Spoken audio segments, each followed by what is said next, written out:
Ezequiel, capítulo 39. Filho do homem, profetize contra Gog, e diga-lhe que assim diz o soberano Senhor: Eu estou contra você, ó Gog, príncipe supremo de Meseque e Tubal. Farei você girar e o arrastarei. Eu o trarei do extremo norte e o enviarei contra os montes de Israel. Então derrubarei o arco da sua mão esquerda e farei cair as flechas da sua mão direita. Nos montes de Israel você cairá, você e todas as suas tropas, e as nações que estiverem com você. Eu entregarei como comida a todo tipo de ave que come carniça e aos animais do campo. Você cairá em campo aberto, pois eu falei, declara o soberano Senhor. Mandarei fogo sobre Magog e sobre aqueles que vivem em segurança nas regiões costeiras, e eles saberão que eu sou o Senhor. Farei conhecido o meu santo nome no meio de Israel, meu povo. Não mais deixarei que o meu santo nome seja profanado, e as nações saberão que eu, o Senhor, sou o Santo de Israel.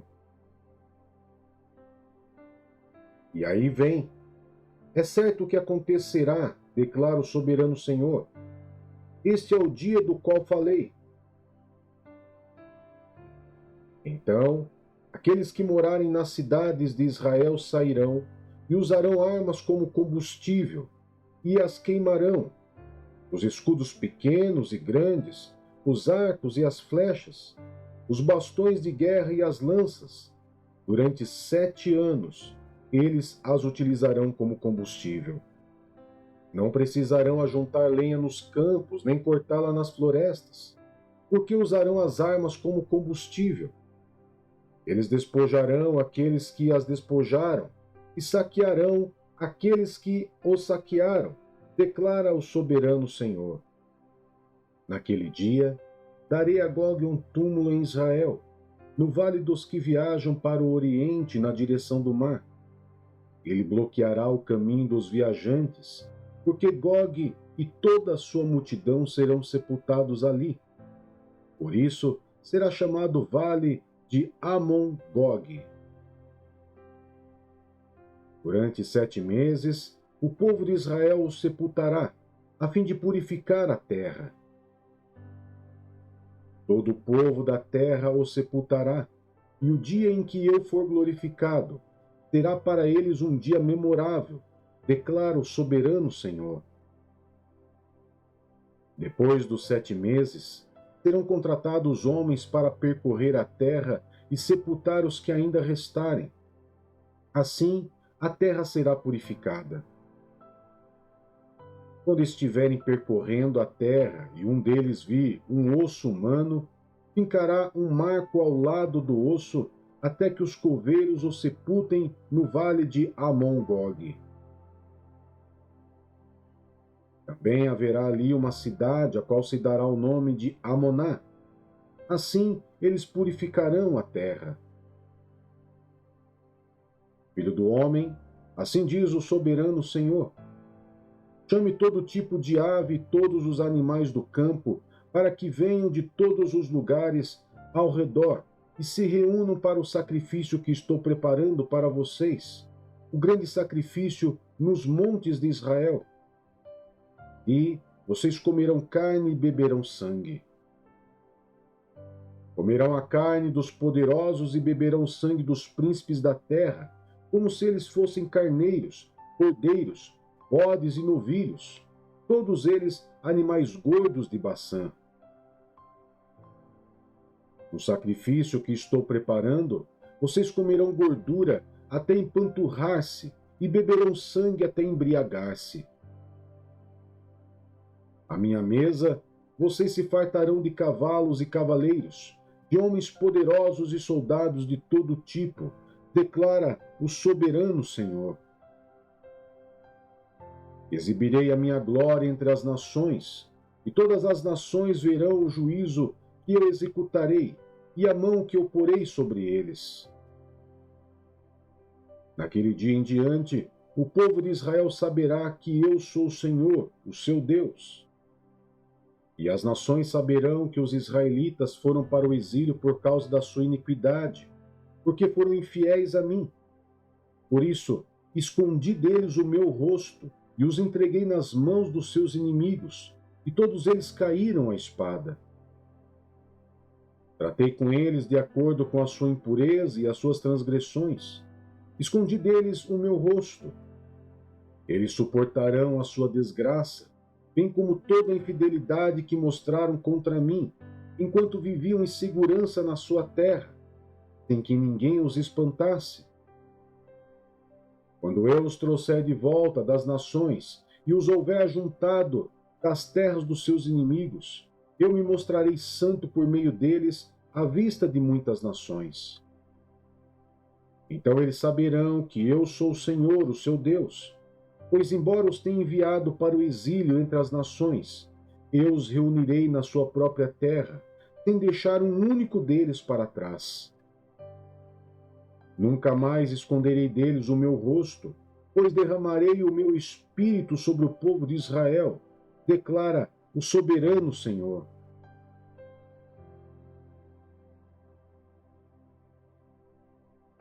Primeira Reis, capítulo 8.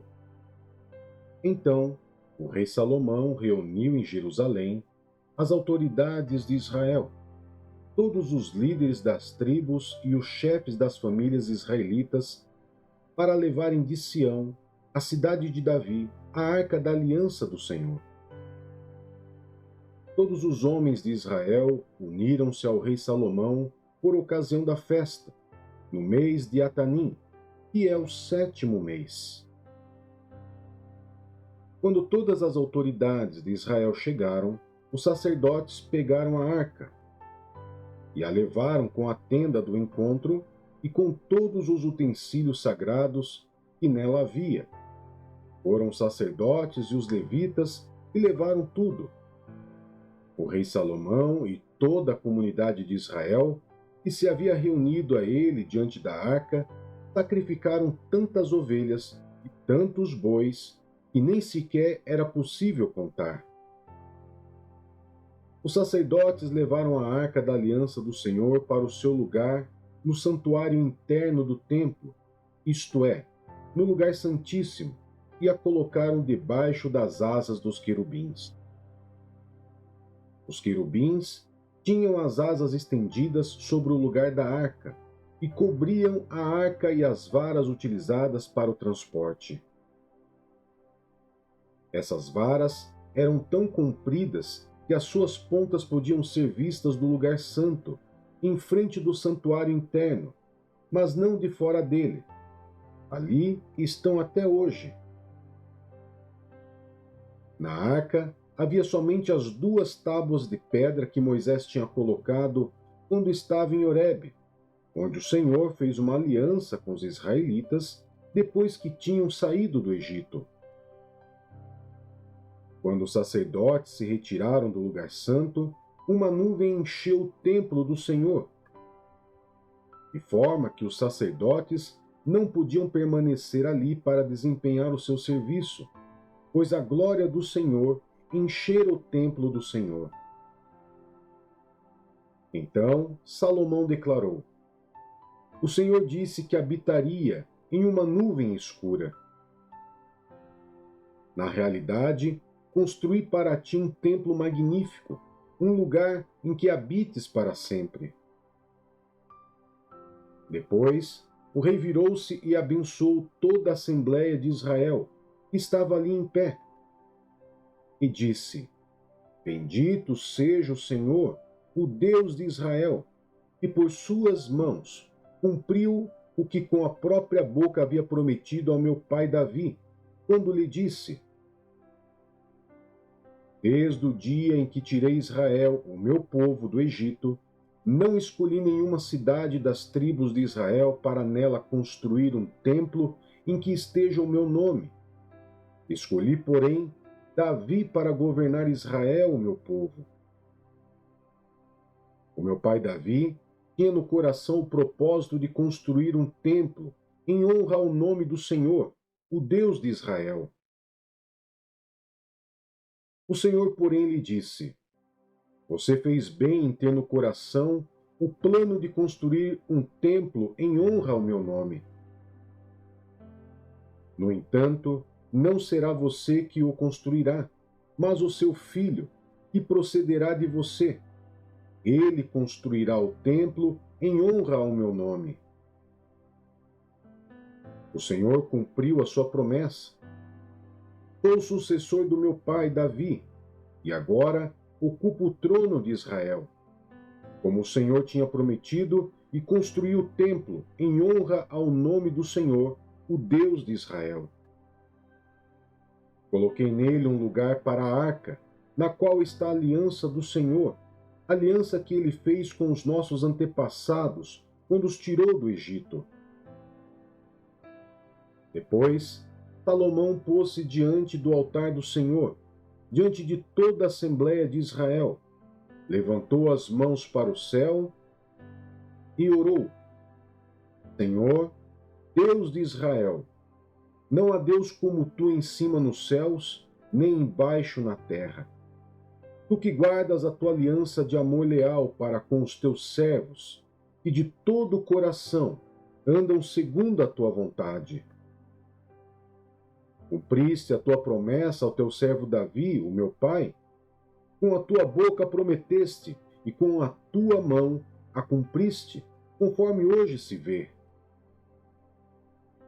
Agora, Senhor, Deus de Israel, cumpre a outra promessa que fizeste ao teu servo Davi, o meu pai, quando disseste: Você nunca deixará de ter diante de mim um descendente que se assente no trono de Israel.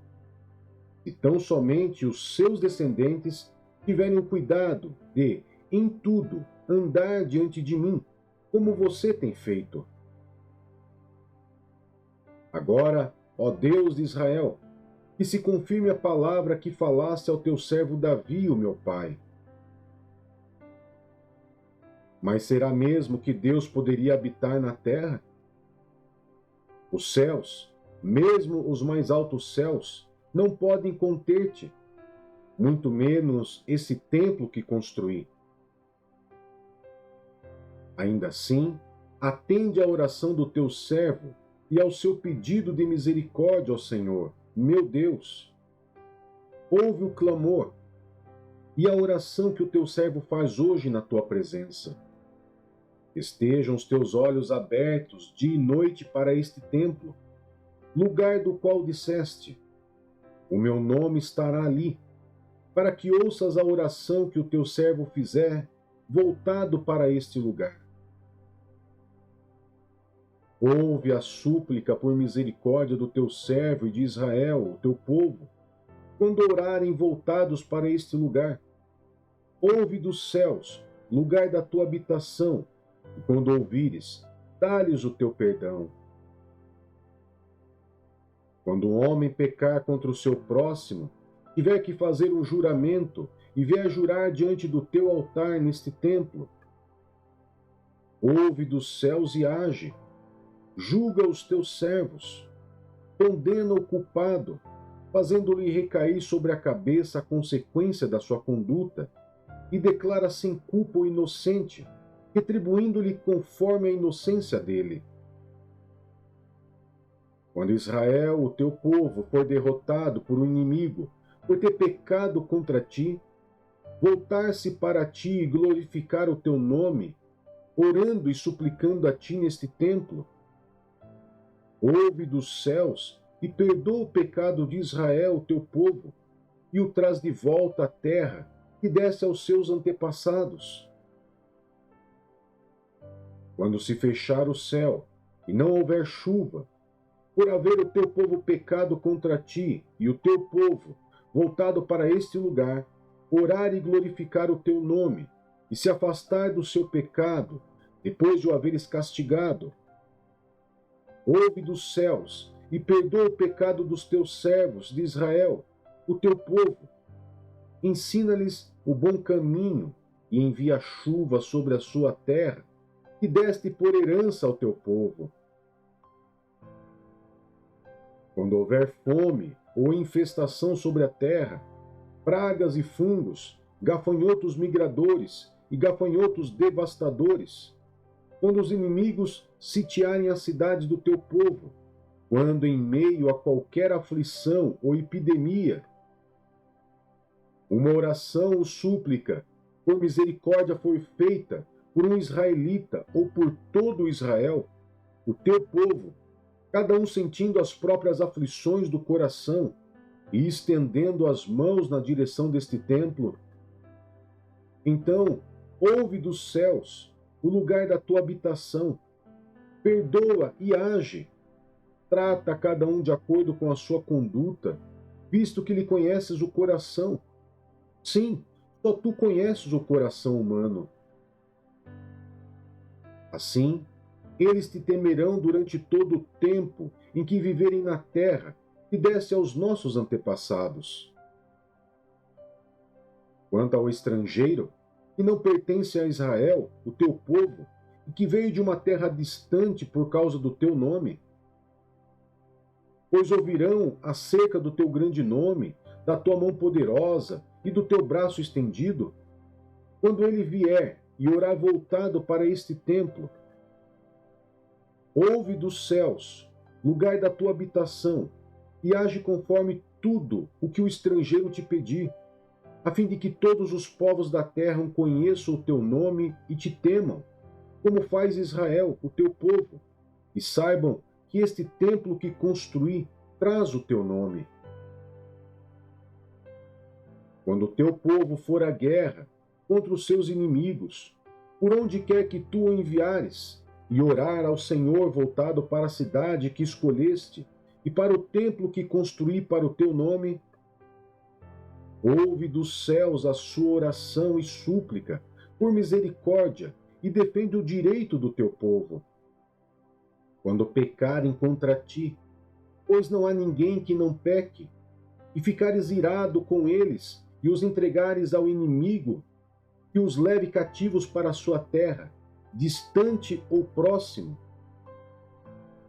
Se eles caírem em si, na terra em que tiverem sido exilados, se arrependerem e lá suplicarem por misericórdia, pecamos, praticamos o mal e fomos perversos. Se lá eles se voltarem para ti de todo o coração e de toda a alma, na terra dos inimigos que os tiverem levado como cativos, e orarem voltados para a terra que deste aos seus antepassados, para a cidade que escolheste e para o templo que construí em honra ao teu nome, então, dos céus, lugar da tua habitação, ouve a sua oração e súplicas por misericórdia e defende o direito deles. Perdoa o teu povo que pecou contra ti, perdoa todas as transgressões que cometeram contra ti, e faz que os seus conquistadores tenham misericórdia deles. Pois são o teu povo e a tua herança, o que tiraste do Egito, da fornalha de fundição de ferro. Que os teus olhos estejam abertos para a súplica do teu servo e para a súplica de Israel, o teu povo, e que os ouças sempre que clamarem a ti.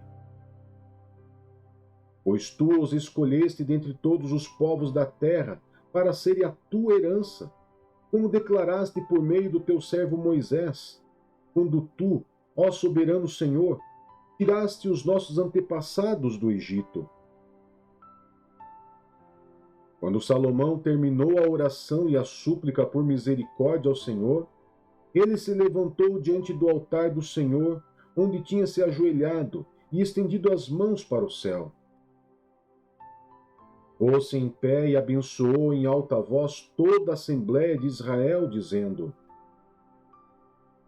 Bendito seja o Senhor, que deu descanso a Israel, o seu povo, conforme tudo o que havia prometido. Não ficou sem cumprimento nenhuma de todas as boas promessas que ele fez por meio do seu servo Moisés. E o Senhor, o nosso Deus, esteja conosco. assim como esteve com os nossos antepassados. Ele jamais nos deixe nem nos abandone. Faça que de coração nos voltemos para Ele, a fim de andarmos em todos os seus caminhos e obedecermos aos mandamentos, estatutos e ordenanças que Ele deu aos nossos antepassados. E as palavras da minha súplica ao Senhor tenham acesso ao Senhor, o nosso Deus, dia e noite, para que Ele faça justiça ao seu servo e a Israel, o seu povo, conforme a necessidade de cada dia. Assim, todos os povos da terra saberão que o Senhor é Deus e que não há nenhum outro. E vocês têm um coração íntegro para com o Senhor, o nosso Deus, para viverem segundo os seus estatutos e obedecerem aos seus mandamentos, como acontece hoje. Então, o rei e todo Israel ofereceram sacrifícios ao Senhor. Salomão ofereceu em sacrifício de comunhão ao Senhor 22.000 bois e 120.000 ovelhas. Assim, o rei e todos os israelitas fizeram a dedicação do templo do Senhor. Naquele mesmo dia, o rei consagrou a parte central do pátio que ficava na frente do templo do Senhor, e ali ofereceu holocaustos, ofertas de cereal e a gordura das ofertas de comunhão, pois o altar de bronze diante do Senhor era pequeno demais para comportar os holocaustos, as ofertas de cereal e a gordura das ofertas de comunhão. Foi assim que Salomão, com todo Israel, celebrou a festa naquela data. Era uma grande multidão, gente vinda desde Lebo-Amate até o ribeiro do Egito. Celebraram-na diante do Senhor, o nosso Deus, durante 7 dias, estendendo-a por mais 7 dias, 14 dias no total. No 8º dia, Salomão despediu o povo. Eles abençoaram o rei e voltaram para casa jubilosos e com o coração alegre por todo o bem que o Senhor havia feito por Davi, o seu servo, e por Israel, o seu povo.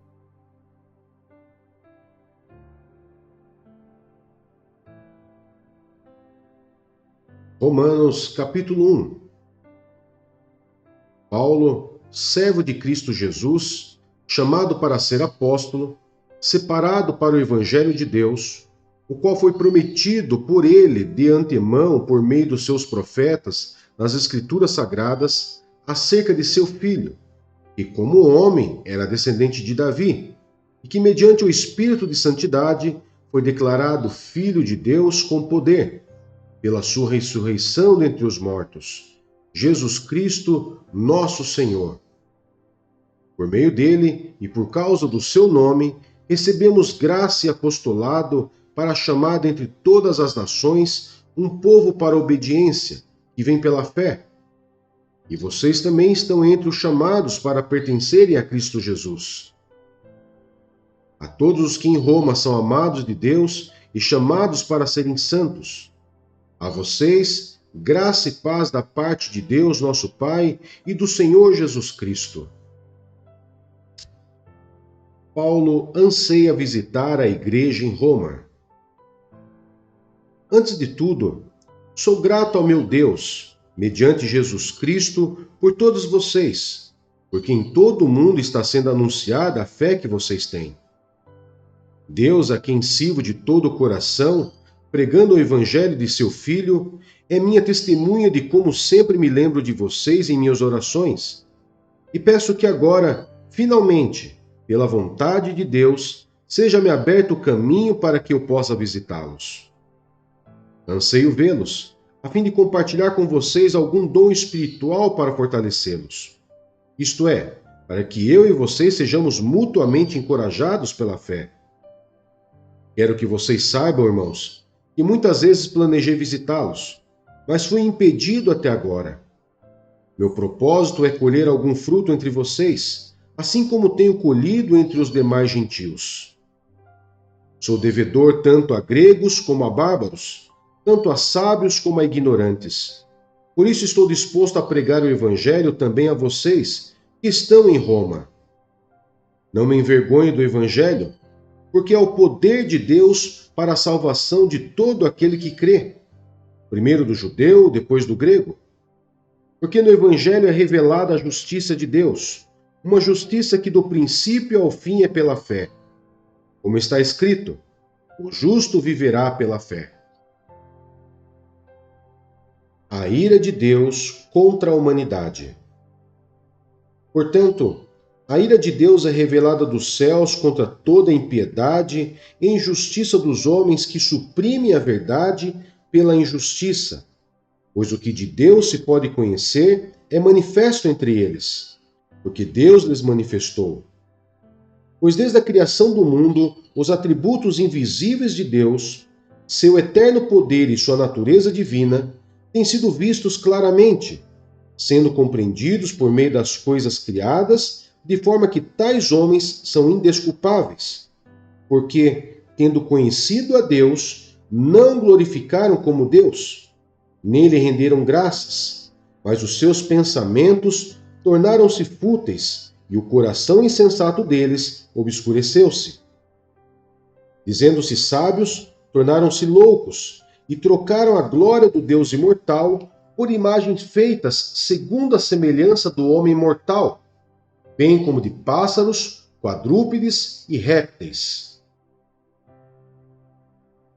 Por isso Deus os entregou à impureza sexual, segundo os desejos pecaminosos do seu coração, para a degradação do seu corpo entre si.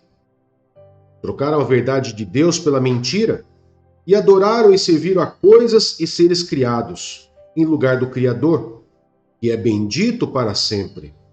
Amém. Por causa disso, Deus os entregou a paixões vergonhosas. Até suas mulheres trocaram suas relações sexuais naturais por outras, contrárias à natureza. Da mesma forma, os homens também abandonaram as relações naturais com as mulheres e se inflamaram de paixão uns pelos outros.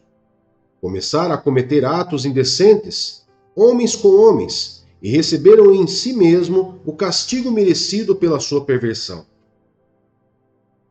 Além do mais, visto que desprezaram o conhecimento de Deus, ele os entregou a uma disposição mental reprovável para praticarem o que não deviam.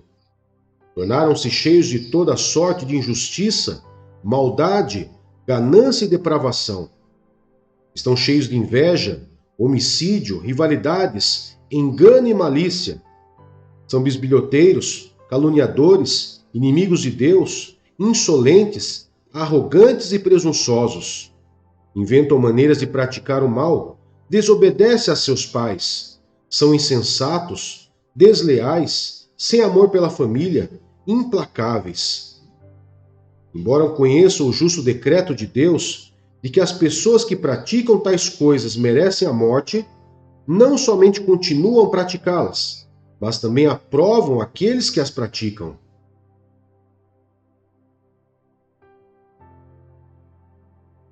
Colossenses, capítulo 4. Senhores, deem aos seus escravos o que é justo e direito, sabendo que vocês também têm um Senhor nos céus. Outras instruções. Dediquem-se à oração, estejam alerta e sejam agradecidos. Ao mesmo tempo, ore também por nós, para que Deus abra uma porta para a nossa mensagem, a fim de que possamos proclamar o mistério de Cristo pelo qual estou preso. Orem para que eu possa manifestá-lo abertamente, como me cumpre fazê-lo. Sejam sábios no procedimento para com os de fora. Aproveitem ao máximo todas as oportunidades. O seu falar seja sempre agradável e temperado, com sal, para que saibam como responder a cada um. Saudações finais. Tíquico lhes informará todas as coisas a meu respeito. Ele é um irmão amado, ministro fiel e cooperador no serviço do Senhor. Eu o envio a vocês precisamente com o propósito de que saibam que tudo o que se passa conosco e para que ele lhes fortaleça o coração. Ele irá com Onésimo, fiel e amado irmão, que é um de vocês. Eles irão contar-lhes tudo o que está acontecendo aqui. Aristarco, meu companheiro de prisão, envia-lhe saudações, bem como Marcos, primo de Barnabé. Vocês receberam instruções a respeito de Marcos, e se ele for visitá-los, recebam-no. Jesus, chamado Justo, também envia saudações. Esses são os únicos da circuncisão que são meus cooperadores em favor do reino de Deus. Eles têm sido uma fonte de ânimo para mim. Epáfras, que é um de vocês e servo de Cristo Jesus, envia saudações. Ele está sempre batalhando por vocês em oração, para que, como pessoas maduras e plenamente convictas, continuem firmes em toda a vontade de Deus. Dele dou testemunho de que se esforça muito por vocês e pelos que estão em Laodiceia e em Hierápolis. Lucas, o médico amado, e Demas enviam saudações. Salve aos irmãos de Laodiceia, bem como Ninfa, e a igreja que se reúne em sua casa. Depois que esta carta foi lida entre vocês, façam que também seja lida na igreja dos Laodicenses, e que vocês igualmente leiam a carta de Laodiceia. Digam a Arquipo: cuide em cumprir o ministério que você recebeu no Senhor. Eu, Paulo, escrevo esta saudação de próprio punho. Lembrem-se das minhas algemas. A graça seja com vocês.